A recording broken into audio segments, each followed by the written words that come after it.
In this video, we're showing you how to remove a user from the Microsoft 365 Admin Center, or just remove it from Microsoft.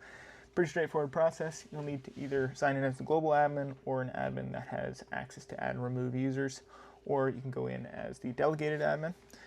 You're going to go from the Admin Center to Users and Active Users, and we're going to find the user that we want to delete. In this case, it's John Doe, and we're going to delete the user.